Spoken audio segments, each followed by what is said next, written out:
também é curioso porque foram registros de 1970.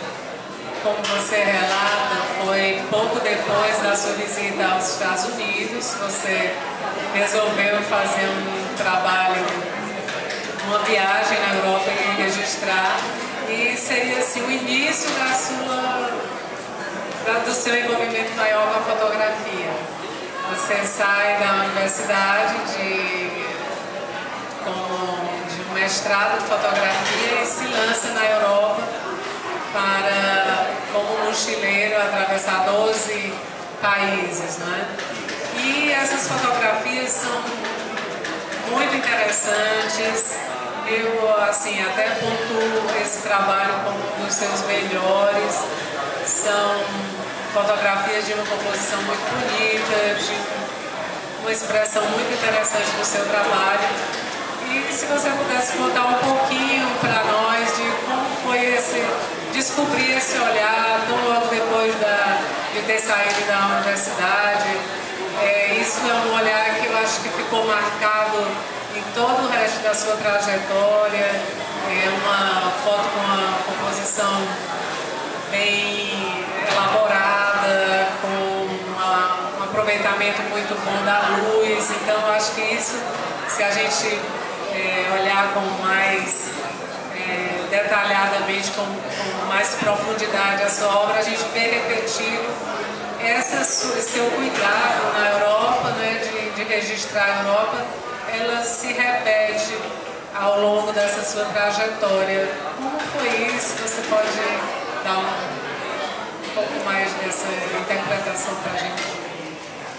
Eu acho que esse ensaio da Europa é fruto das aulas que eu tive nos Estados Unidos. Eu estudei fotografia comercial e propaganda, e estudei também fotojornalismo. São duas áreas muito diversas da fotografia. Mas dominou para mim a fotografia feita, criada, imaginada, desenhada, planejada dentro do estúdio, onde você você decide exatamente como você quer mostrar e nada deve distrair da mensagem que você quer passar. Então, uma coisa é você fazer uma foto, outra coisa é você sair ao léu e apanhar uma foto que se faz espontaneamente na sua frente.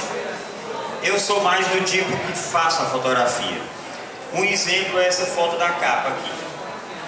Porque essa foto,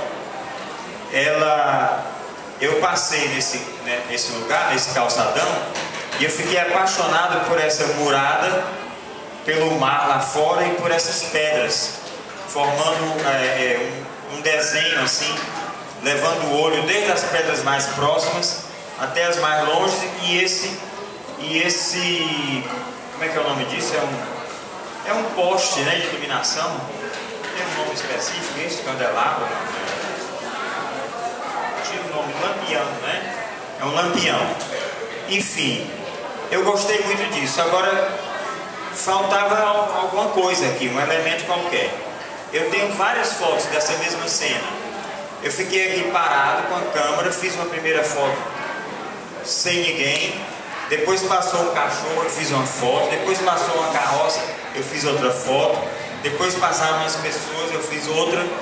E no fim, teve essa mulher e mais duas que tinha aqui, que eu achei que atrapalharam. Depois eu cortei a foto porque bastava uma. Mas é uma fotografia que nasceu na minha cabeça, que eu planejei e fiquei lá esperando acontecer, entendeu? Tem inúmeros exemplos desse tipo no livro. Não é um acaso, entendeu? É uma coisa na qual entra uma intenção e entra o desejo de que alguma coisa perturbe esse desenho, que era o desenho inicial que me chamou a atenção. No caso foi a figura humana, de preto ainda mais. É Portugal, né? Então, assim, ela não sabe jamais que está fotografada aqui. Eu acho que ela já morreu, inclusive. Não sei, talvez até tivesse a minha idade, né? Mas para mim é uma velha senhora.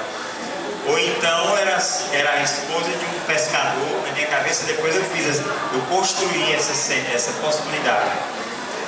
As mulheres lá em Nazaré se vestem de preto. E elas são casadas com os pescadores que saem de barco e passam dias no mar pescando. E eu tenho a impressão que ela estaria aqui esperando ver surgir o barco do marido dela, né? E o barco nada de aparecer. Aí eu cruzei essa experiência com um fato que aconteceu realmente do barco português que se desgarrou numa tempestade e veio parar em Camusim. E aí eu fiquei pensando assim, que ela seria a esposa desse pescador que estaria em Camusim abraçada a uma roxa morena cearense e ela lá esperando a volta do marido, né? Foi uma construção na minha cabeça. Enfim, é um dos exemplos de uma fotografia que não foi por acaso, ela foi esperada e desejada até acontecer. E aí, essa sua forma de compor e de buscar, registrar, ela permanece ao longo do seu trabalho. Você não tem é uma constante esse cuidado com elaborar a imagem, de captar um momento mais instigante, como você esperou que acontecesse. Então você não tem, ao longo da sua trajetória a gente percebe que isso é algo que lhe acompanha. Você não tem momentos que você experimenta de outra forma, que você trabalha com os desfocados e tremidos, você não faz muitas experiências. Sou caretíssimo. Essa é uma forma sua de ver o mundo e de... eu me sinto neoclássico e me sinto um fotógrafo careta, assim, certinho, né? O horizonte não pode derramar. Se for o mar, então não pode ser inclinado, porque senão está derramando. Então jamais eu faria uma experiência diferenciada do que eu acho que seja próximo da vida. Eu sempre digo que a fotografia é importante, mas a vida é mais. Então o que eu busco na fotografia é chegar o mais próximo possível da vida. Então experiências louquinhas assim, ou coisas, modismos, não me interessam. Eu sou bem previsível, vamos dizer assim. O José foi e é mestre de muitos fotógrafos cearenses.